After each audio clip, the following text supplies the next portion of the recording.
Hello and welcome to the Wrestling Headlines AEW Winter is Coming review as we drop frames immediately. My name is Maher, aka Imp, and I'm joined by the now AEW Match Guide podcasts, Sam Brown. How are you doing, Sam, on this wintry day? I'm fantastic, Imp. Australia's had a great day in the field against England in the cricket. They're 2 for 221, which is a fantastic score on day one for our friends who don't follow cricket. So I'm very happy. The drought for England winning in Australia is going to remain. And, you know, we had a great wrestling show as well, which is fantastic. Yeah, because it's very Christmassy time. I will say I don't care about cricket. it's not a sport. My city does This have is completely no-sell it. like my city does have a big cricket ground because I live in Nottingham. So we've got Trent something bridge. That's the name of our bridge. I call it that. The Trent Bridge ground. It's right next to the Trent Bridge. It's probably called that. Good God, my city would be embarrassed. But yeah, still I know of it. It exists around me, kind of like I've done with Christmas. You don't feel Christmassy every day, but if Christmas exists around you, you don't have to. It's fine. It's perfectly fine. But yes, we're going to have a nice little merry review. And as we went live, I did realise I've not opened my Word document with my notes on it. So that's an absolutely great start. Just go for memory, Imp. Well, to be fair, obviously, the number one thing we're going to be talking about, it's not even in question what it's going to be. Also, before we properly get into this, we've timed this amazingly, where Sam pre-recorded loads of things to get fit a really nice schedule for his podcast, and it just so happens this week I'm guesting on it again. Amazing. So, yes. So shall we plug it before we get into the plug review? That now. Yeah, let's do it. So if you haven't been following me on social media or anything like that, a number of weeks ago now, a bit over a month ago now, I launched a thing called the AEW Match Guide podcast, where I go into some of the best matches that AEW has ever had. We focus on one match per episode, and it goes for about an hour, and I have a special guest on it. Imp, of course, has already been on it. Well, I could not leave him off it. A partner in crime, as I call him. He was on it for Pac vs Orange Cassidy, and this week we're back in the saddle, and we're looking at Blood and Guts. And just as a bit of kayfabe, we've already pre-recorded. It's quite a banger. I finished editing it last night and uploaded it, ready to launch. That comes out Friday night, Australian time at 7:00. That you can work out whenever that is. But even better, just jump in your Google box and type in AEW Match Guide podcast and subscribe, and it'll show up in whatever feed you're in. So, yeah. That's my plug. You should definitely listen. It's a lot of fun. So go to the Google box on your computer machines and find the AEW Match Guide podcast. All podcasts are available.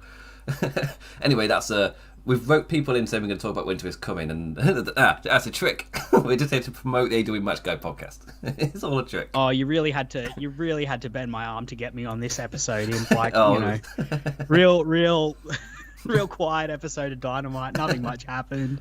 We're gonna be fighting to get to an hour on this one tonight. I mean, it's not even a bit to say. I've only got 600 words worth of notes written down. I've normally got like 2,000. It's like, it must be an awful show with nothing that happened. It's obviously nothing to do with the fact that there were only 4 matches on this show. So obviously, Hangman Page versus Bryan Danielson, main topic of the show, kicked everything off. And holy Christ almighty, an absolute epic. The Wangman cometh. What an amazing match this was.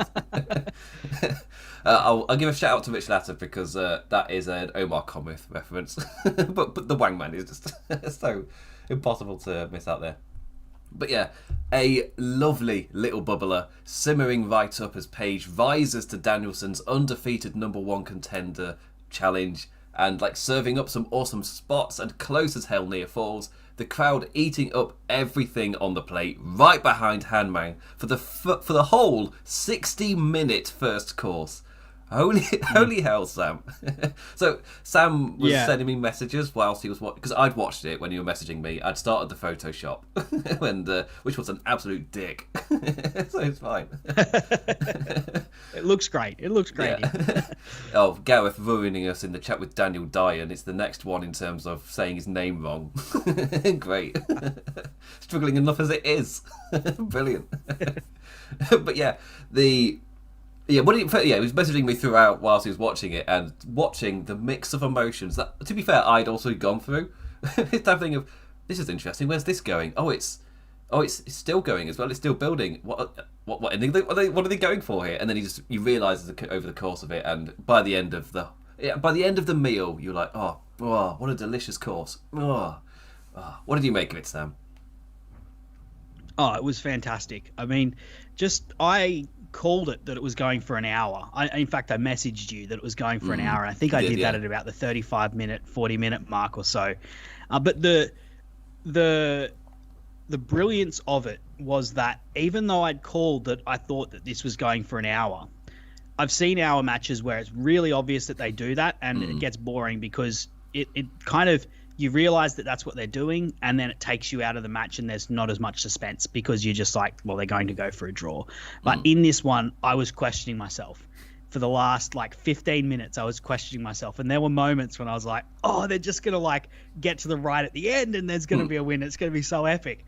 And look, there's so many small touches that I really want to get into about this match. But I think that was my overriding takeaway was I kind of, this halfway through, or a little bit past halfway through, I saw this coming. I saw what was going to happen. But even though I'd seen what I thought they might be trying, I questioned it a lot throughout, and I was biting on the near falls. I was biting hard, and so was the crowd. I think there's probably a lot of people. AEW has a smart crowd. There's probably people who saw what was happening and kind of put two and two together, but we wouldn't know it by judging by the reaction. They were riding hard with the Hangman. Well, they were, for the final 10 minutes especially, they were all on their feet, which is, for an 1 hour match, to have them on their feet for 10 minutes straight right at the end, that means you've absolutely nailed it. Whatever you're doing, they are right in. And I've written it in my notes that, towards the end, there was a lot of stuff going on at my house. People were trying to talk to me, to give me information. And it's very clear I was only half getting what they were saying. Because I am so soaked into what I'm watching here. just trying to put some notes together of some sort. It's I'm not going to write down every single spot, but oh my word, just the way they built it up, I was absolutely in love with this match. For me, that's the best review I can give, is I was so soaked in to what I was watching that when someone tried to talk to me, I heard 2 words. It's fine. In one ear, out the other. Yeah. I agree. Yes. Yeah, and I loved how this match, it really had its different phases. You had a phase at the start where they were feeling each other out, and Bryan was really cocky and really arrogant in the way he was taking it. And then you kind of saw Bryan take over, but then you saw the fight back from Hangman, and Bryan start to realize that he was really in it. He was in deep and he was in a real struggle, and you saw that written in Bryan's facial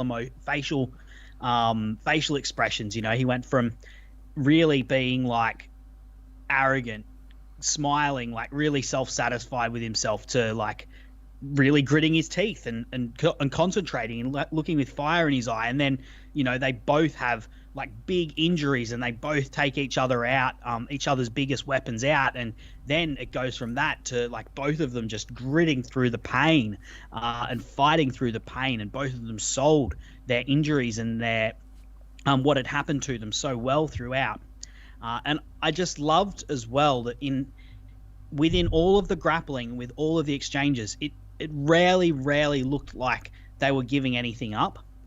Even when even right at the start, when they're doing the chain wrestling back and forth, sometimes you see that and you can see he's put out his arm so that this person can take it and do the next move. It rarely, if ever, looked like that. Even when they were doing a superplex towards the end, it looked like they were struggling. No one was giving up ground intentionally. So it was just so absorbing, because they just did not let it. They didn't let you break your suspension of disbelief, and they just drew you in. And then, in the final 10, 15 minutes, as we said, it was just so scintillating, with both of them gritting through their injuries, gritting through the pain barrier, gritting through the exhaustion, but trying to get a win by hook or by crook. And of course, it comes down to the final seconds, and it ends in a 60-minute draw, which is just such a fabulous end as well for Bryan, given how how it was when he took on Kenny as well. They had a 30-minute draw, but in this one, it was Hangman who, you could argue was like an inch away from winning, whereas in the Kenny match, it was Bryan who was an inch away from winning, and it sets up a fantastic future direction for Bryan, where he searches for a way to overcome these top guys. He can hang with them, but he can't finish them off necessarily. And by hook or by crook is surely going to be Hook and Starks' finisher name. I guess. It has to be. Actually, the best one I've heard was somebody posted it into the chat on the Wrestle Talk review of Rampage, where they should have Hook team up with Bobby Fish, and they were putting out questions of what the tag team name should be. And easily, the best name I saw was Fish and Chips. I was like, oh, it's amazing. Brilliant. Because obviously there's Fish Hook and Hook Fish or whatever, but Fish and Chips. Oh, it's such a good name. It's then got to become, it's got to go from fish and chips to whatever the Cockney rhyming slang for fish and chips is. Well, I'm not Cockney. I can Google it. I can actually have a look. Maybe not. Cockney rhyming slang, fish. Oh, I have to put a space for it. Fish and chips. Here we go. What's coming up? Fish and chips is slang for hips. I forgot about that. Oh. Yeah. Well, you take a seat off. So what have you got? already its own thing. Okay. Oh, there's a Cockney rhyming slang ratings website. It's like, rate my Cockney rhyming slang. Oh, there's. Okay, yeah, there's lots of different things. Yeah, I don't think there is. It wouldn't be a podcast. It wouldn't be a podcast with us if we did it off, way off in the rough at some point. I mean, I've realised that's a running theme with this show, where we're on topic. Next thing we know, I'm googling Cockney rhyming slangs for fish and chips. It's not on topic. But anyway, a bloody Texas steak as Bryan targets the open wound of Hangman. Even in defeat, he's going to kick your effing head in. And the beat I really liked was Paige also showing that willingness to go just as vicious, and commentary hammered it home as well when he was doing it just to make sure we all know as he targeted Bryan's knee.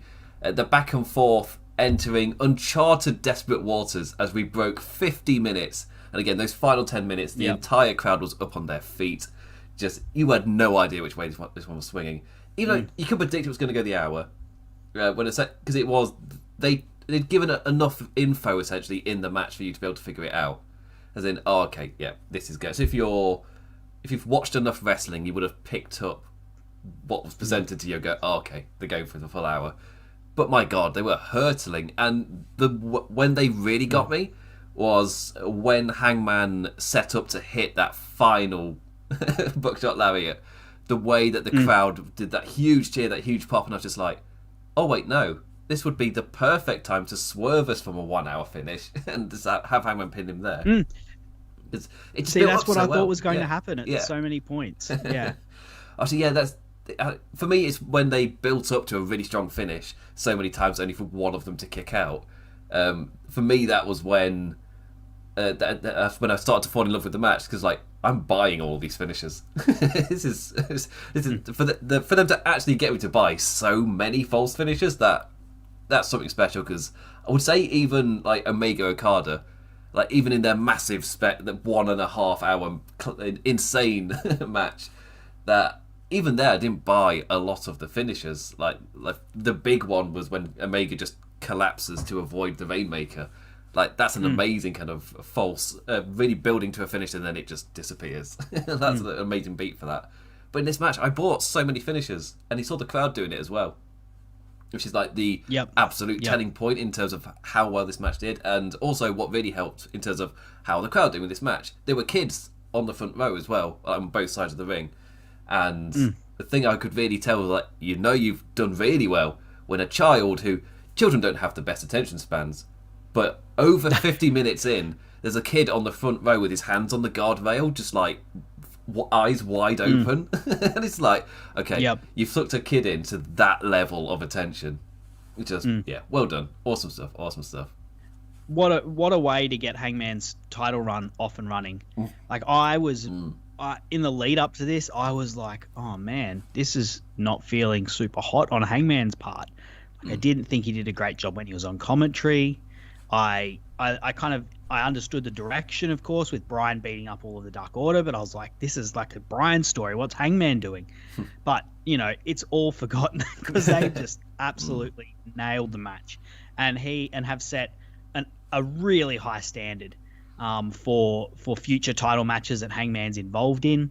And it's going to make it even more impressive, when he has a match that isn't that long, because it's going to be like, well, these guys went for so long and are so athletic, but now he's had a match that's shorter, which, it means that match was even more heavy hitting. It's, a great way to set up Hangman's title run and get like almost a new generation of the company off and running. The original champions, Jericho, Moxley, and Omega, they're gone. They're not in the promotion at the moment. It's almost like it's a new generation. This is the first homegrown talent to take on the mantle of the AEW champion. And what a way to set up your first defense and do your first defense. I think, because when I think about it, there's no Moxley right now. There's no Omega. There's no Jericho. None of the first three champions are currently there. So, God knows what's happening with Cody as well. Like that's the original 4 big singles guys. Yeah. And to say that they've grown really well from that point is an understatement. I think it's fair to say. They've done really, really well to develop that kind of next generation. Well, because the whole conversation with... Yeah. Well, because there's MJF later in the show, but the whole conversation around him and his contract, and I just look at that and go... I mean, also, I will just note, I don't know if it's audible, on this day where so much is happening, not only did the British gas guy come right as I'm doing the Photoshop before we go live, but also next door decided to get their tree surgeon round. So there's a loud buzz and there's nothing I can do about it. So fingers crossed for the best. But yeah, so with MJF and the whole conversation about, come the renewal of his contract, WWE apparently are really interested in him, and because as soon as I saw that, of course they are. Why wouldn't they be? Well, because my other thought was it reminded me so much of the Kenny Omega talk, because I wrote a column about it where should he go to WWE or AEW, and my whole point about the column was if you've been paying attention, you already know the answer. It's not even a debate. What was how I saw it. I mean, obviously, when Kenny Omega himself talked about it, was like, the offer was pretty good. In terms of, there was a little bit of internal debate. But as I wrote the column, I was like, no, he's an integral part of the starting of this promotion. Why would he leave? As in, before it's even, for you to think he's going to WWE, you are telling me you're not paying attention, was how I thought about it. So when I saw the MJF news, and they were like, he'll obviously go to WWE, he'll obviously go to, in quotes, the big leagues, he'll obviously go and do that. And I'm just looking at it going, have you not been paying attention, though? Like, for me, he's a pillar for the future. It's the entire point of his story right now. As in, his entire arc is, I am a pillar of this company. So it's really weird to me to think, obviously, unless something can happen within this time, but as things currently stand, he's not just a guy with loads of talent in AEW. He's a fundamental pillar for the future. He's not just got a spot. He's got like a guaranteed pillar for the future.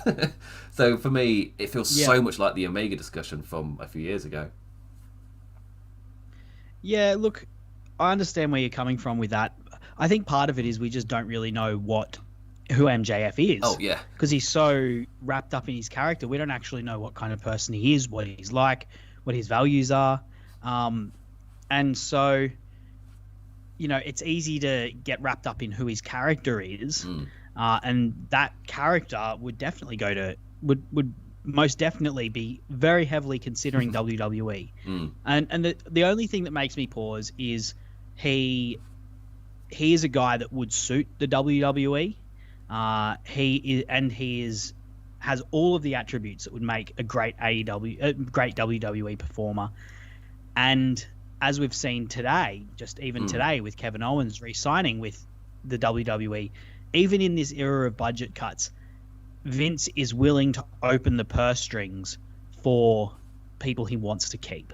People like Keith Lee, even someone like Braun Strowman, I guess, they're people that Vince has not trusted fully. Maybe Braun Strowman's probably a bad example, but Adam Cole maybe, Keith Lee, these big NXT names that have got Karrion Kross that have been released. Vince didn't trust those guys, but Vince trusts KO and sees a lot of value in what KO can give him, and so he's willing to go the extra mile to keep someone like that. And I was one of the people that also thought he would probably end up in AEW, but he didn't. And I'm guessing one of the big reasons for that is the amount of money that Vince was willing to put in front of him, because in AEW he would have more creative freedom, he would have a lighter workload, but sometimes people want more money, and that's something that we don't know what MJF is like. And I don't doubt that WWE would love to poach someone from AEW, like a big name talent that AEW is relying on, that wants to be a pillar, that's setting up to be like the future, the next 20 years of this company. They would probably love to just poach him, even just to spite them. But also you think he is someone that could make it there, so you'd believe that they might loosen the purse strings for him. And he's got a big future in this company or in WWE, wherever he ends up. And he's part of this generation, along with Hangman Page, that are taking over the main event and are taking over the show. And for me personally, I'm never against a massive Royal Rumble debut. I love me some of them. So I don't think that's going to happen to MJF this year. I think his contract runs to like 2024 or something like that. It was still like 2-3 years away. He's still quite a while. Well, because that's what MJF tweeted himself, like the great bidding war of 2024. But yeah, the AJ Styles debut, that stirred something in me. He's like, well, if you're able to pull that off again, I'm not going to be against it for that moment. That moment would be awesome. It was something, yeah. Anyway, I realise if we keep digressing, this will become like a match guide show when you only do the one match. So, also, I'm worried about my voice going as well, but hopefully I'll be alright. So, the time limit bell expiring right after Page amped up and nailed the buckshot in an incredibly hot fire ending. Just amazing back and forth. So many false finishes. The biggest smile across my face as people in my house were trying to talk to me. I was like, do you have to talk to me now? I was like, yeah, I've got information. Something's happening soon. I was like, oh, God damn it. But I was just so stoked into what I was watching. Absolutely fantastic match. I'm not somebody who likes to give stars and things just because I value like a phrase or sentence to sum something up how I was feeling. But for me, it's that final sentence of just, I was so soaked into it, I just wasn't paying attention to the world around me. So, good stuff. Right. Yeah, this is one of the best matches they've ever had on TV. Oh, yeah. It's undoubtedly in that conversation. I don't know where it ranks personally, but it's undoubtedly in that conversation. For me, they've already got to a point where they have matches from their TV which are all amazing, and just pick your personal favourite because they're all great. Yeah. I would understand each one of them. When we were doing the best matches. The second year when we get into voting for the definitive match guide, the second year, I feel like this one's going to be up there. Oh yeah. Well, I mean, we saw it before last time where there was so many great matches, like the top 15, whatever it was, were kind of like any one of these could be higher or lower. There was a clear top 2, but outside of that, it's like they're all brilliant. Just watch all of them. It's fine. So yeah, great stuff. I mean, I'm looking at this and I'm also thinking in like 2 weeks I'll be watching Katsuyori Shibata wrestle again in the Tokyo Dome. So it's like, oh, my wrestle hype is he's really happy right now. That's gonna be awesome. I mean, it's day one as well. Just quickly as we transition to the next match, shout outs to Dan Coffin who just posted on Twitter a screenshot of the YouTube thing. I think you forgot to change my name again. Him. It just says, you look different, James Boy. Oh, have I not changed it? Oh no. Oh. Oh, that's funny. I am going to change that. The second time that's happened, I think. I will survive. Oh yeah, we got through a whole show. No, just leave it for the meme. It's good at this point. I flipping changed it. You know what? I'm not going to change the Twitter handle though. No, you have to plug your own handle. Anyway, so after that, I thought is that everything we got to say on the Page versus Danielson match? There's so much about it. I thought save the content for the Shaw future match guide episode. Someone will do. Brilliant. Yeah. It's just a brilliant match. And what a way to get Hangman's title run just cooking and off and running. I'm pretty certain I've had Rich Latter's info up for James Boyd as well. It's one thing I forget to change. Anyway, Sam understands. He heard the panic in my DMs going, I've got so much to do. There's so much going on. I'm going to try. Anyway, the Super Click Holiday 8-man Rampage Tag Challenge for Best Friends was issued. Also, Cole's got the best Christmas present the two could ever wish for next week. Is that an uh-oh? Wrestling presents don't particularly end in happy times. Yeah. Is the present Kyle O'Reilly? Or is the present a genuine present? I don't know which one it's going to be. Imagine if he just had a box and he opened it and it was like an Adam Cole shirt or something. Yeah, like an actual just, as in teasing the crowd thinking what you thought it was going to be something else. That is totally something they would do. And then Kyle O'Reilly comes out. Be a present. Yeah. Or you do both, where the present is an actual present and Kyle O'Reilly also debuts. You can do both of them. It's fine. I mean, you could even do the back-to-back again. Because, again, 2 NXT contracts. Yeah, that's how Adam Cole debuted, right? It was everyone thought Bryan was going to debut and Adam Cole comes out. Yeah. And then 5 minutes later, Daniel Bryan actually does debut. Bryan Danielson, sorry. You could easily do that. Also, my favourite thing is Johnny Gargano's got a history with the Best Friends in terms of the PWG tourings and stuff. So I can't wait to hear the reactions to Johnny Gargano mixing with the Best Friends. And for people who don't know their history, it's like, I've got this former top NXT guy and he's doing this thing with the Best Friends. I was like, no, it's fine. It's perfectly fine. Look what they're doing with Adam Cole. If you can't see that they're simmering Adam Cole, then I don't quite understand. Because we are used to a world where things happen rapid fire afterwards, as in, if you're watching something set up, the payoff will be really soon after. As in, WWE absolutely love to cock Chekhov's gun and immediately fire it. It's like, yeah. That's we're going to fire this gun, oh, a gun! Let's immediately fire it. It's just that's not how the technique works, but that's how WWE do it, and we're used to that. But you look at Kenny Omega, Daniel Bryan, done it again, Bryan Danielson, and they did that in WWE. You do the draw so you can immediately do another match to stretch the feud out. AEW have shown you they've cocked the gun, they've told you they've got the gun, but they've put it away in the drawer. They're not going to get it out yet. Again, that is how the technique is meant to be used. When you do something like this, you don't immediately fire the... I've seen WWE do it in the same episode. It's incredible. Within the same hour. No. At least give me some time to anticipate, to be online going, oh, what if this happens and they do that and this? To theorise and to be a fan, essentially. No. But yeah, I do love the way AEW does it, where this was another cocking of the gun for Daniel Bryan. Sod it, it's Daniel Bryan. Another cocking of the gun. And they are kind of, I think, the phrase I used before, the comparison is Triple H come November, October, where you would set up about 5 or 6 WrestleMania matches just in case one of them pays off.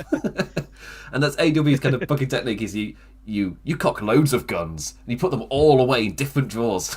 You got loads of them. Which one are we going to fire? Well, they just set up the AEW booking philosophy is really simple. They just have these characters and they keep track of who they interacted with and what their history is and who their friends are and what their relationships are.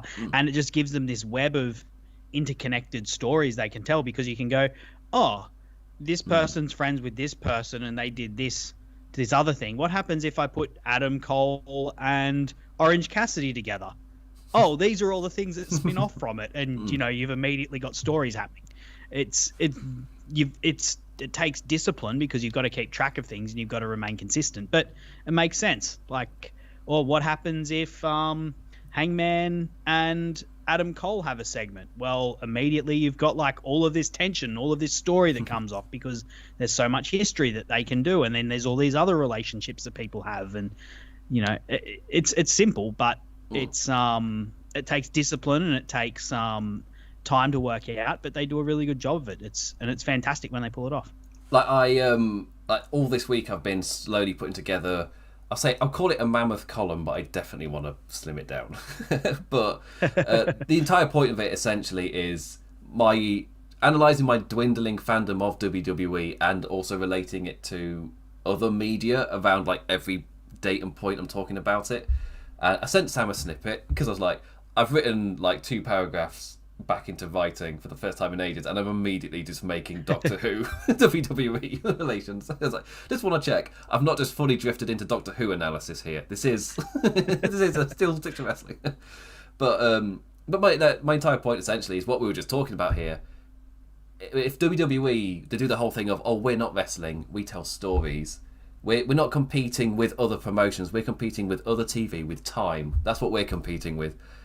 And I'm just like, well, if I analyse you in that way, you're even worse. Like, in terms of building anticipation, telling stories in a wrestling world, they should be so much better than they are. But if you compare them to the rest of TV, they can't do storyline basics. They should be a show that's cancelled if I compare them to that degree. Because it's just so... Actually, no, quality doesn't equal ratings. I forgot about that trend. No. Yeah, as in, the writing is piss poor. And if I compare them, if I rate them on that level, I have to give them an even lower grade. Because what we're just talking about, it seems like a massive, insane thing. Well, no, that's how pretty much all script writing works. As in, just that you got this world full of characters, and you go, oh, what if that one interacts with that one? Oh, I got this, and that. So yeah, that's how most script writing rooms work. It's not a big brain idea. The AEW isn't doing anything out of this world crazy revolutionary, but it feels like it because of what we've been getting previously. So yeah, yes, all praise. I don't want to go on too much of a tangent. So reining it back in, the second match, Matt Seidel versus Wardlow, with a crowd. I called it a crowd recovery Christmas beating from the big boy. I felt like I needed that recovery. Like the super click thing was, it had Christmas music playing. There was the Christmas lighting, a Christmas tree in the background. Yeah, it was a lovely little Christmas moment. But I hadn't recovered by the time Wardlow came out, and I feel like the pace of this match was perfect for how I was feeling at the moment. Just destroying, like Paul Seidel just got absolutely destroyed by the man. And I was watching it just going, to be fair, they've got no time for anything else. Yeah. Like, he can't have a fight back, really. Yeah, I was like, this is going to be short. This is not going to last long. And then as he just absolutely destroys him, Spears just telling him to pin the lad as he was in the middle of, like, sending a message. He's like, no, just pin him, it's enough. Front and centre, building that tension for the big face turn split. Yep. Yeah, absolutely. And Sean Spears is such a great goober. He's just so fantastic. I haven't told you this yet, but I'm planning like some end of year awards, and I was thinking what some funny ones I can do. And I was going to actually ask you if you want to join the show. We'll talk about it later. And I was thinking like Goober of the Year would be a great one, because I think like AEW has some great ones. Like Spears is right up there. And just in this one, how MJF like calls him and he pulls out the phone and talks to him, and he's like, "Oh yeah, I'll drive you by." Just walks off. It was a great dynamic there, a great comedic dynamic there between Wardlow and Sean Spears. And oh man, isn't Wardlow just like so exciting to see? He's just so powerful and so charismatic as well in the way that he emotes and expresses himself. I cannot wait to see when like MJF is in the corner cowering and Wardlow's like in the center of the ring doing his thing with his straps and just being like, I'm gonna get you, Max. It's gonna be so good. It's gonna be so good. So good. And Spears is the perfect person to play in that role where he can destroy Spears in front of MJF. And you get that, you get the turn, but you also don't get the MJF beating, which is the important bit there. You avoid that. So they built it really well. And the thing, Wardlow knows how to like use his size to make it look like there's impact. Like there's some big guys who don't wrestle like they're big guys. I would have said for a while, I haven't seen his most recent stuff, but for a while, like Big E is a big guy, but his impact didn't look like he was a big guy having giant impacts. The best at this ever is Brock Lesnar. When particularly like early Brock Lesnar, like early 2000s Brock Lesnar, where he, just destroyed like the Hardy family, or when he made his debut and it was just like this animalistic thing. Wardlow's like that. He gives me that energy, and when he hits those power bombs, like it feels like he's just absolutely throwing them down. And yeah, he's going to be a fantastic big man. Yeah, I can't. When I say can't wait, it's more because you could see they were going to simmer it, and then they actually have followed through and simmered it. Yeah, so, yeah. And at different points, they've sort of like turned the heat up a little bit, and then turned it down, and turned the heat, just to remind us that like this is something that's going to happen at some point. Yeah. Yeah, it's not predictable. It's foreshadowing. They're telling you they're going to do it. So yeah. Yep. Again, good basic storyline writing. Not to quote Gareth too much, but long-term storytelling. It's like it's really strong stuff. After this, Tay Conti challenges Penelope Ford. I want to say the jokey version of Penelope failed to a submission match to get around those dastardly knucks. I was like, cool. I like that they give them the opportunity to do these promos like this as well, because you learn so much about their characters when they do. It's such a more free format compared to, again, what we're used to of the heavily scripted, anyone could be saying these lines backstage promos. So when they come up with it themselves, it's a lot less generic.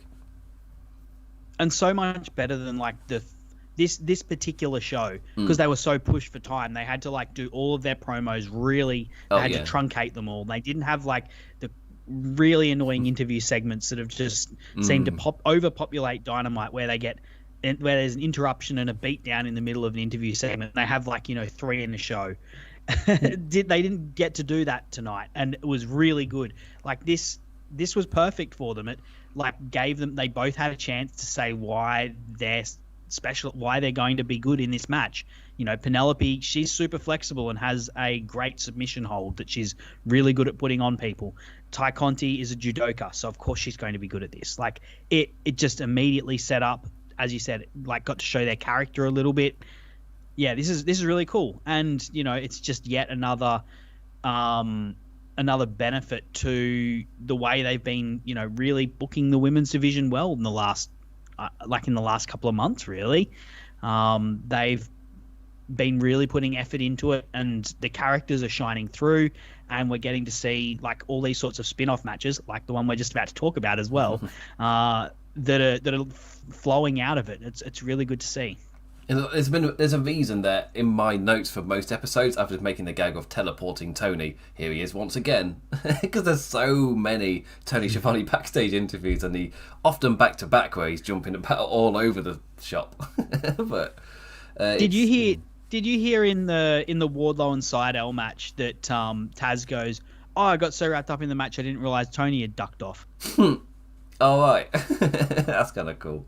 Yeah, it might not have been this. It might have been the Deeb, but in one of them, like in one of the matches, Taz said that. It might have been the next. I can't remember exactly when it was. I didn't note it down, but he said that, and I was like, "Oh, that's a cool detail." It's a really nice little detail that they're aware of it. Yep. It's like, where's he gone? Oh, how did he get over there? Yeah, I like that. Yep. Speaking of stuff I like, I mean, that's a crap transition, but I'll take it. Matthew turned to camera and said, "I like this." It's Malachi Black. Awesome House of Black promo. Amazing House of Black promo here. Again, with the Malachi Black stuff, I just stop, try and pay attention. And I'm like, I mean, the only way for me to get over everything he's saying and why it's so good to the essence of it all is to just write down everything he says. And I'm not going to do that. I'm not going to transcribe him. But I will pick up on the final point. Again, the imagery kind of complimented what he was saying so damn well. As in, he's talking about all this and you can see he's doing something religious. Just the way that he's talking. And then he essentially like anoints somebody. And there's that final sentence of, "Now you are more than a king."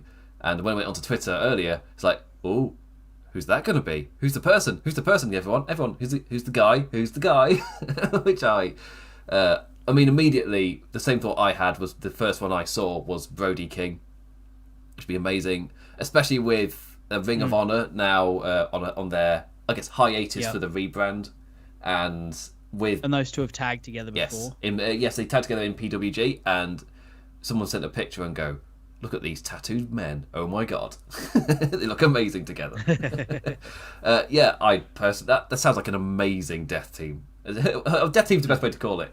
Really, just they will murder their opposition and fit that house. I don't know how big you want the House of Black to get, but currently I like it.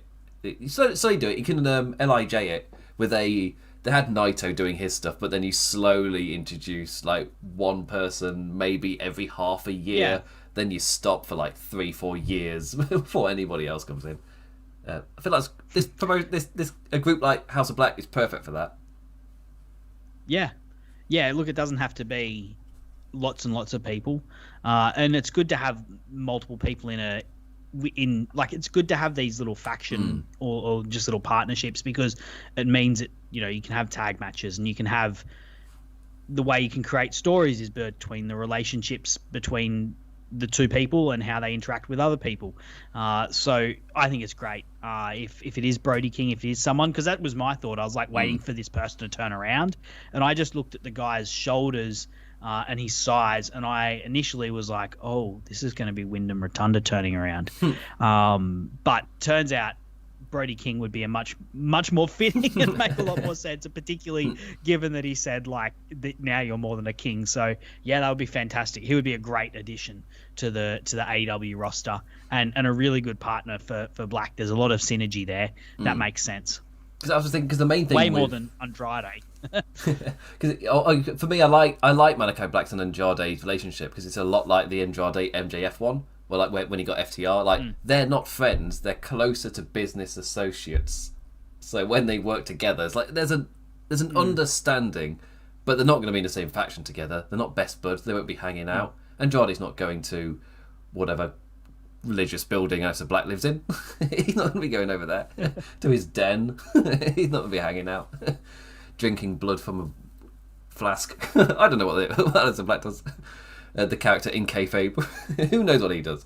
But yeah, I really like this kind of, because you've got different kinds of relationships for them. It's not just we're bad guys, therefore we team together. It's like, no, they showed FTR and Andrade kind of get in that relationship. I really, really like that. Anyway, speaking of Serena Deeb versus Hikari Shida, I was going to say much hyped. I just meant they've kind of bubbled it a bit, so I'm looking forward to it. And their past two meetings were both great.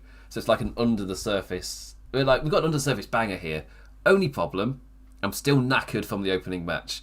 Like that first hour was quite possibly the easiest first hour of Dynamite I've ever watched. It just, I was soaked right in, absolutely flew by.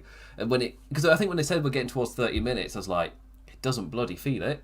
Because at the weekend I watched the Best of Super Juniors final, and I thought that match was brilliant. But to extend the length, because they had it as the longest Best of Super Junior final ever.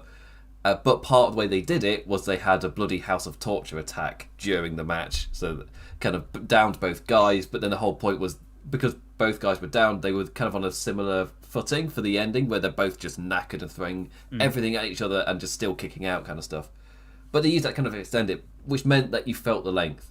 It's like, okay, this is kind of extending this length of this match. It's a massive downtime period before they fight back up again for the awesome ending. This match was just that opening match, full throttle. Just that feeling for the entire thing.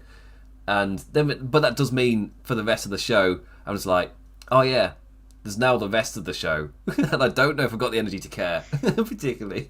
Which sucks, because I think I enjoyed all three matches. But I wouldn't say I was massively invested in any of them. Like, I appreciated the stories and things they told. I didn't think it was crap television or anything, but my energy was gone. I put everything into that first hour. So I was just out of it after that.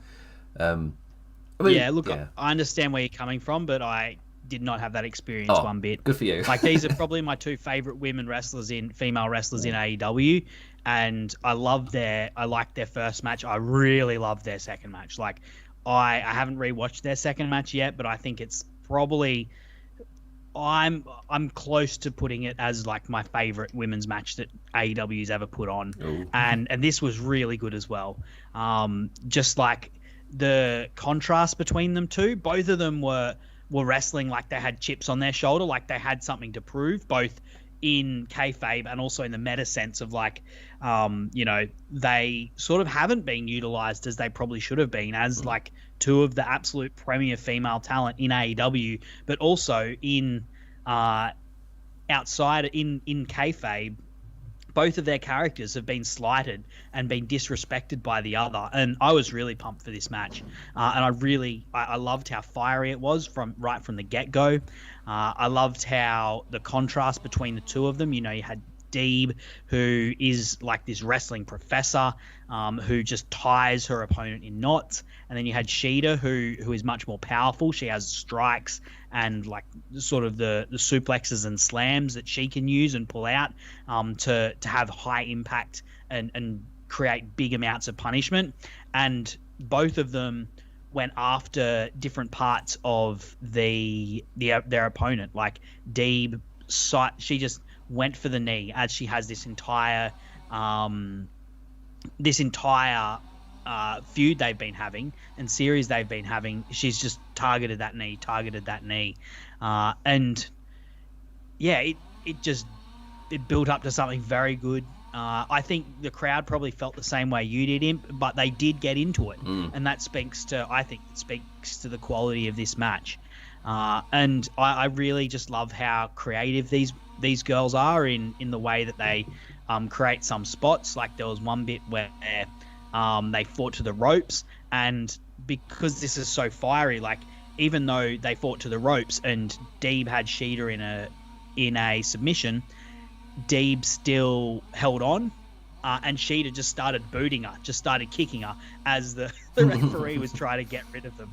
I really just liked the fire, and I love the counters at the end. Like the lead up to the ending, fantastic wrestling. Like barring, say, maybe Riho and Emi Sakura, these two, I reckon, are the two best women's wrestlers in AEW when it comes into the ring. Obviously, like Baker and Thunder Rosa have got a bit of X factor and charisma to them, but I think these two are just absolutely mint professional wrestlers, and they've put on like a really, really great collection of matches here.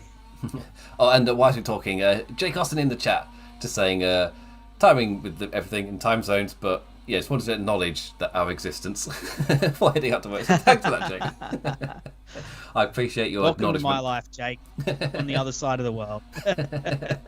The time when Vicky and Clive of Scotland wanted to try to do the quiz, and it was you, and who did you face? Was it Josh of Keeping It Strong Style? Yep. Yeah. Yep. Yeah, it was them in Scotland, Josh in Florida, and me in America. Was interesting. But yes, with this match, launching at each other from the bell, awesome. Both full of aggression, as Sam was saying. Deeb's just more targeted, specific, following up once again on that damaged knee. Once again, having an awesome match. And in the end, Deeb's face, after the awesome sequence Sam was talking about, Deeb's face kicked right into the corner turnbuckle before Shida rolled her up with a jackknife pin. Yeah, great finish. And the telling thing, by the end, the crowd were really into it and were shouting the numbers for the three. That's the telling thing. Yep. Do they count the three or not? Because if they don't, that means they don't particularly care. So, I guess. I mean, they wanted Shida to win. The show I felt that the most in terms of the 3 count thing, most recently was Survivor Series, where the first 2 matches, I think, they were counting everything. Like they were really into it. Like Becky Charlotte was amazing. The men's tag had them all in, really going along with it. And then after that, I think it was a Battle Royal that took them out, and then they stopped counting the 3s for all of the remaining matches until it got to like Roman Reigns at the end. So it's kind of like, oh, that sucks. But that's the telling thing. Like if they're not counting the 3, then you've not got their attention, and they've got their attention here, even though they were knackered. They won it back, and they still had Rampage to go. Like there was a lot of wrestling left on this show for that live audience.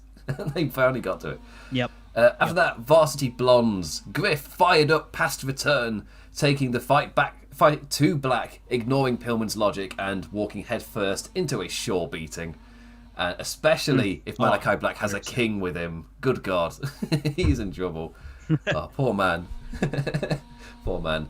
After that, Hook, VTR play. Nice little thing. Hold on, one thing. I just wanted to say with Griff Garrison's promo, like, who knew that Griff had this kind of promo in him? Oh, yeah. Like, there is a turf war on at the moment for, like, who's going to be the top of the next generation.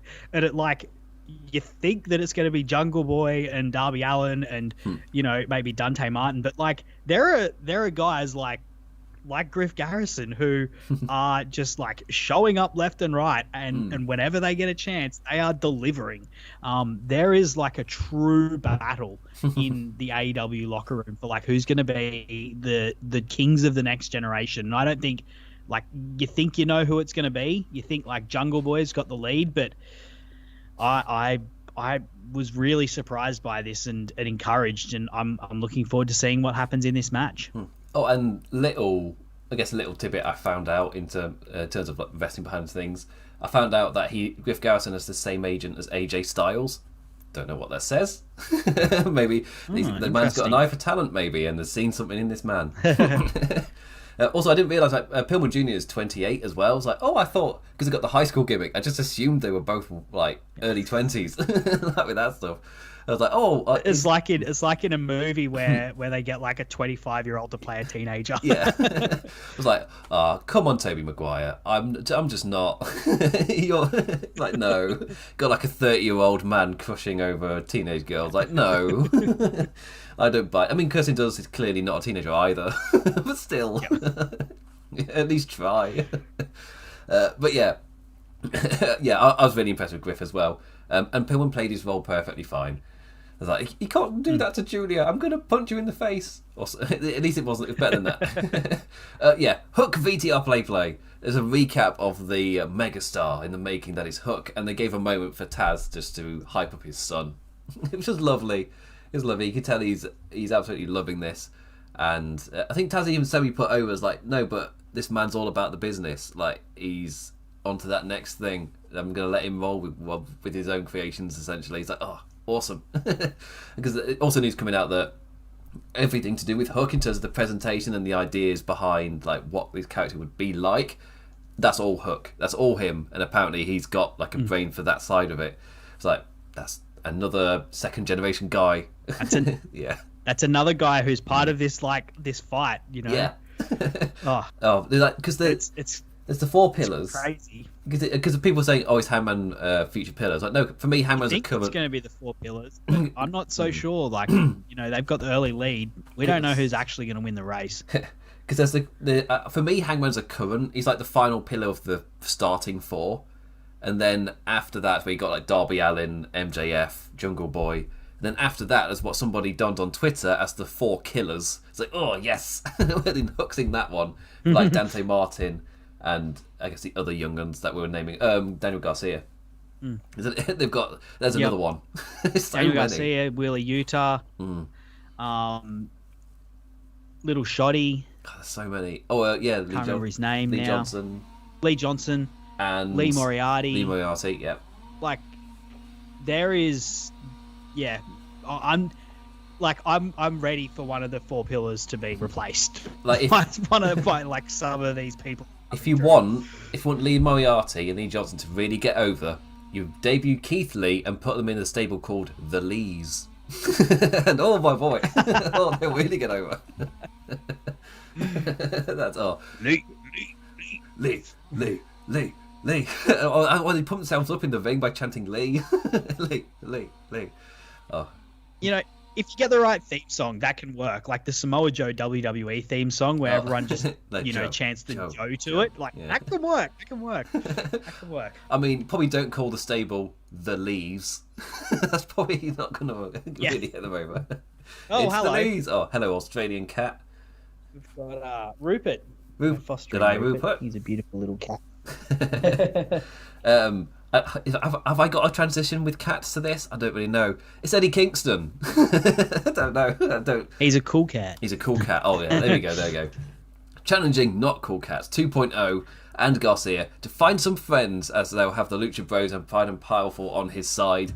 And you found out the friends are Max Caster and Anthony Bowens. So they found the friends pretty Fantastic. Quick. Yes. They were able to tell the graphics department who their friends were way in advance. So good for them. Good for them. That's going to be taking place on Rampage. There were a couple of really, I was going to say big, but I just mean lots of people in them, multi-man tags for Rampage. Maybe just to get everybody on the Winter is Coming kind of show. maybe knowing the crowd will be tired, let's just give them some fun PWG style tag team stuff. Just send them home happy rather than trying to deliver more bangers, which is probably wise. Also, they set up. No, that's the next segment. I was about to say CM Punk stuff. No, let's leave that for a second. Because first, there's the match that led into it. The main event, Dynamite Diamond Ring final. And again, my brain was just so tired from the opening match that I completely forgot it was the whole Dynamite Diamond Ring thing.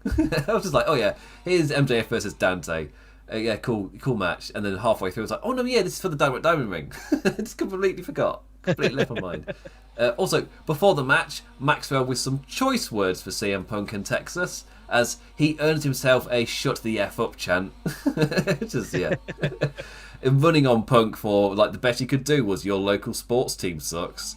Come on now. I really liked it. MJ's follow-up here. The match itself, Dante dipping and diving as Max just dodged, countering the man's nosedive, double springboard again and again. Even when Martin did nail a move, like, MJF just rolled out of the ring. Like, came across as really, really smart. Peaking with a shooting star press to the outside as Dante's legs just caught MJF. That must have been a fun landing for that one. Yeah. And a damn quick back and forth with near fall after near fall in the end. Finally nailing the nosedive right as Ricky Starks was there to save MJF's day and put the man's feet on the ropes. That run in, enough of a distraction for Martin to be distracted, and Friedman catches him with the salt of the earth. Dante taps as MJF once again holds on to that damn Dynamite Diamond Ring. What do you make of this match, Sam? I really liked it.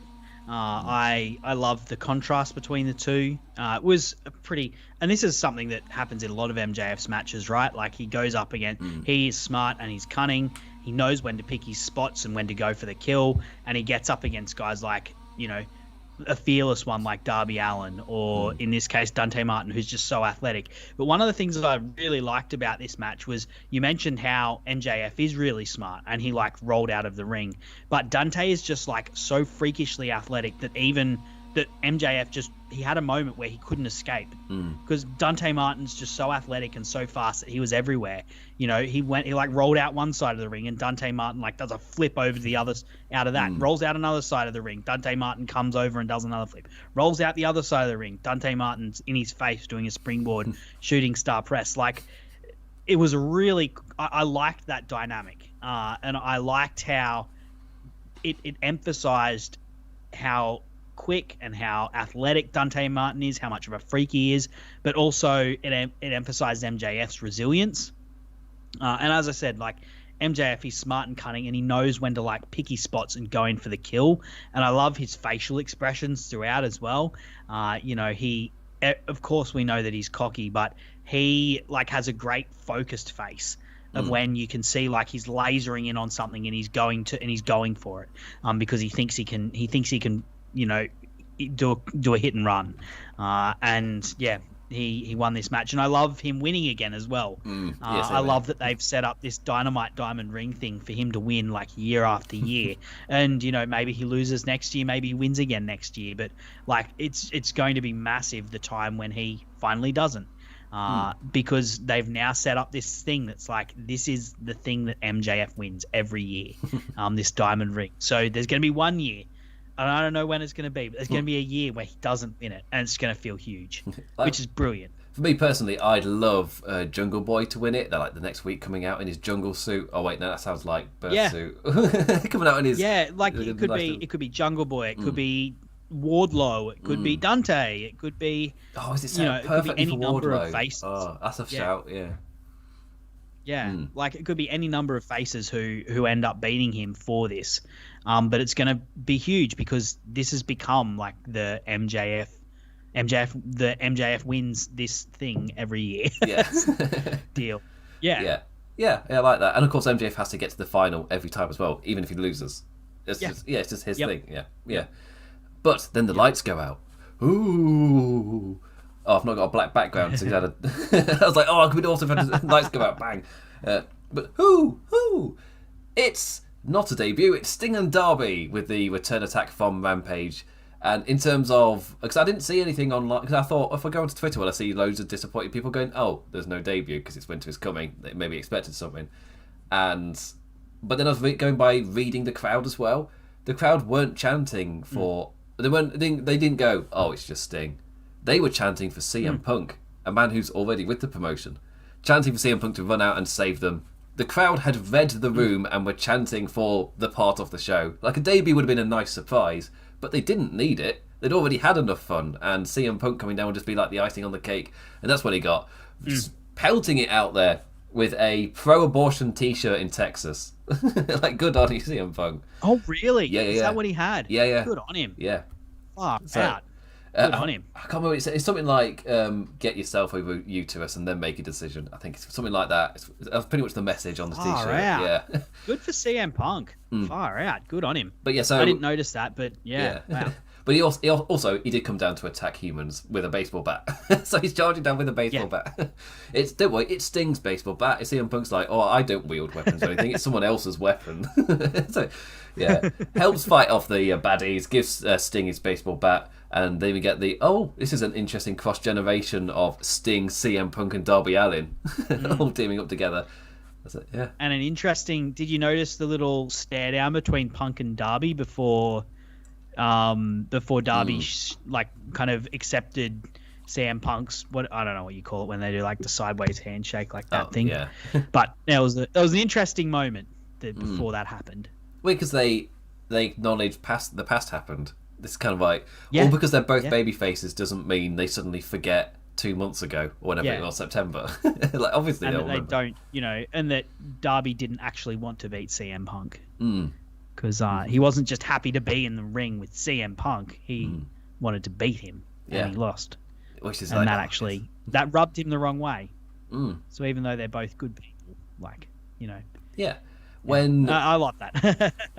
I think we haven't brought this up the last time you were on, or I brought it with different guests, but it's that thing of when you've got characters with established like characteristics and ways they think, way they work, they can clash. They don't have to be, which I kind of guess is what Cody was initially hinting at. That's what we were talking about earlier, yeah. Yeah, what Cody was initially hinting at, like before AEW started, of like, he worded it as, I think faces and heels are dead. But when you watch the show, you kind of start to get what it like with the whole sports entertainment thing. They got kind of taken out of the level they're really going for. It's the same here, where you can kind of see what he meant. It's like, well, yeah, you don't.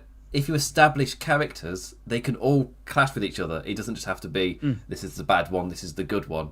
You can do more with it, and I feel like that's something the Young Bucks, because I think there was a quote from them, and maybe Kenny Omega as well, when they were like the BTE thing was really taking off when they were in New Japan. And they were saying, well, wrestling's always been of a certain level, of a certain way, ever since we've been watching on TV. Like, WCW was never intellectually much higher than WWE or WWF in the 90s. And then TNA wasn't much intellectually higher than WWE in the noughties. But TNA was not intellectually. Yeah. My advice to TNA is, you can go back and watch like some of your favourite matches. You can go back and watch like some of the X Division stuff. I don't recommend watching entire shows. Like, it's of its era. There's a lot of stuff just on those shows. Even pre-Hogan. Some very high highs. Some real high highs, TNA, but also there's some real bottom of the barrel stuff. Like, generally, like flash watching those shows. Shout out to Miz Fan, who's doing that running series of columns down in the columns forum. Miz Fan and Spin Master. Yeah, with their columns where they've been revisiting every TNA show, from the pay-per-view era kind of onwards. And I'm like, wait till you get to the small person who pops out of the barrel. Like, there's someone pulls a gun on Jeff Jarrett. Like, there's a roller coaster. They were throwing stuff at the wall. But yeah, a hot fight ending to AEW. The point I'm getting to is with that BT Rise, the Bucks and Omega were talking about it's always been of a certain level. But they didn't understand why wrestling had to be that way. And with BTE, you kind of saw their test of concept. I think we talked about this with the whole Bullet Club is Fine angle, was them proving that you can tell a certain level of story within a wrestling world. And it had a certain amount of depth to it as well. There was just so much kind of building off of it. And for me, that was the proof of concept for AEW, for this type of stories they try to tell, which is great to see. And I I'm really happy that AEW exists. In this merry spirit, we're ending the review merrily on high. Indeed. Yes. As my voice, I'm really proud my voice has kept up. It is wavered, but I've done it. Also, congratulations to Sam for being up on a work day. I mean, to be fair, when AEW is this good, the momentum carries you. It generally is. All stuff about AEW. Yeah. But yeah, what did you make of Winter is Coming? Tomorrow's my last day before I go on holidays as well. So yeah, this is my last day. So after this. Anyway, yeah. First up, before we plug the stuff to say goodbye, what did you make of Winter is Coming overall, Sam? Brilliant. Great follow-up to Winter is Coming last year. They've established another TV franchise. Every year now around December, we're going to get Winter is Coming, and we're going to be looking forward to it because it's now got a history of great matches, a history of like potentially debuts, but not always. So you're kind of like on the edge of your seat hoping, but you don't necessarily know if it's going to happen or not. It was a really great show, and yeah, like an all-timer match to kick it off as well. Like a match that is going to become a legacy match for AEW. And I feel like we say that like once every 3 weeks with this company sometimes. But like for real, this is one that's going to be like one of the on lists in the future that are like, what are the must-watch AEW championship matches? It's going to have, like Chris Jericho versus Cody Rhodes. It's going to have Jon Moxley versus Brody Lee, Jon Moxley versus Eddie Kingston. It's going to have Kenny Omega versus Phoenix, Kenny Omega versus Moxley in a barbed wire death match. And it's going to have this match. Like, without a doubt, this match is going to be a fixture on those sorts of lists for the next, like, 20, 30 years, hopefully. And it's hopefully going to be a landmark in Hangman Page's career as well. As, like, this is when he announced himself as a main event guy, as a main event player in wrestling. And, yeah, I had a great time watching the show tonight. It was brilliant. It was really fun. It was fun experiencing your tweets after I'd already seen the match. your DMs, just seeing the emotions you were going through. I was like, I'm a bit confused. I don't know what's going on. Oh, okay, now I'm enjoying it. Okay, now it's amazing. This is brilliant. I love this. It's just a roller coaster of emotions. Oh, that was the confusion. We didn't get to this, but I'll quickly say the confusion, just for your benefit, pretty much. The confusion was when Hangman was got driven into the railing and he got busted open. It felt like they were going too long with Bryan like pandering, and I thought like maybe there'd genuinely been a concussion, and then it went for so long that I was like, no, if it genuinely was a concussion, they would have called the match off by now. But it just confused me for a moment, like as to what was actually happening. But now I know what it was. Like, I don't care. It was just another chapter in that brilliant match. And the spot they did it on, where it was Daniel Bryan draped on the ropes, and then Hangman did the clothesline that turned him inside out, is the perfect spot to start kind of selling that stuff as well, because you can trick us. You can trick us with that one, because the way you have to land a bit higher. So yeah, really good stuff. Anyway, I also really enjoyed the show, but I'm going to jump to plug in the stuff to send us out. Anyway, you can follow me on Twitter at the Damn Implicat, that's Damn as in damn, also over at the Twitch, let's call it that, with the Implications with 2 S's over on Twitch. I actually did a stream this week. Insane. Slowly getting back to it. I say right as it turns Christmas, and then I won't be doing anything. So great timing, me. Great timing. In terms of these, I don't know. I'll plug the reviews for future stuff after Sam's had his opportunity to plug everything Sam Brown related. Get going. Yep. So you can follow me on Twitter at JamesBoyd87, apparently. No, you can follow me on Twitter, Sir_Samuel. For those who aren't watching on YouTube, you won't get that joke, but you can follow me on Twitter, Sir_Samuel. And yeah, check out the AEW Match Guide podcast. As I said at the top, this Friday, it's me and Imp talking about Blood and Guts. Really great discussion where we go in depth on that match. We talk about the good things, of course. We talk about the controversial things and the not necessarily quite so well pulled off things, and really go in depth on that. And there's it's been getting the podcast has been getting a lot of love. It got tweeted out by Dax Harwood earlier this week, which was an absolute buzz. So you can go in there, check out the matches we've reviewed so far. There's 5 of them, and prep this Friday. If you subscribe, it'll pop up at 7 p.m. Australian time on Friday. We're talking Blood and Guts. Yes. I knew immediately when Sam asked me, "Oh, have you got like a couple matches you quite like to talk about?" But aside from these specific ones, can you just have you got an idea? It's like I know immediately which two I want to talk about, and they are not the same. First time talked about Orange Cassidy versus Pac. There's something a little bit different. Yep. A little bit different. Slightly different tones Yeah. for the two matches. And of course, I remember we both really enjoyed the recording, but for me, it's peek behind the curtain. Been long enough. I've got no idea what I said, so it's like I'm interested to hear what we talk about. I don't remember. It's been so long. Yeah, forgotten. Yeah. Well, Sam knows it so well. He's had to edit the thing. It's just complete opposite points. Anyway, with that, in terms of future review stuff, from this point now, I am done until Wrestle Kingdom on January 4th. I don't know if it's going to be a video live review type thing or if it's going to be a column review, but I will be reviewing Wrestle Kingdom in some form, in some manner. Definitely 4th and 5th. I've not figured out the other show versus Noah. I've not figured that one out yet. I'll try and find it way. So next time you hear me, I'll be gushing over Katsuyori Shibata wrestling again. So really looking forward to that. And which does mean I'm not doing day one, which I think might be expected for quite a few, like except for like the big major outlets. I expect quite a few people might not cover day one just because for me, I really like the idea, but the actual like realism in terms of executing covering it, especially for a British person, it's like, it's the day after New Year's. Like I'm not really availability is probably not going to be at its peak on the first day of the year. So unfortunately, that's just the way it is. But I will be back for Wrestle Kingdom. It's all fine by then. Watch Wrestle Kingdom. It will be miles better. I haven't watched any WWE in the last few months, but I have no problem in saying that Wrestle Kingdom will be miles better than day one. Watch and review that. For me, it's crazy. When I think about the Match of the Year list, it happens every single year where I've got to think all the way back to January. It's like, oh, wait, no. Kota Ibushi, Jay White is on this list. Because for me, it's like, very clearly, it's like, well, surely it's got to be an AEW match just because their bar is so much higher. WWE will have matches in there, but they won't be near the top 5 probably.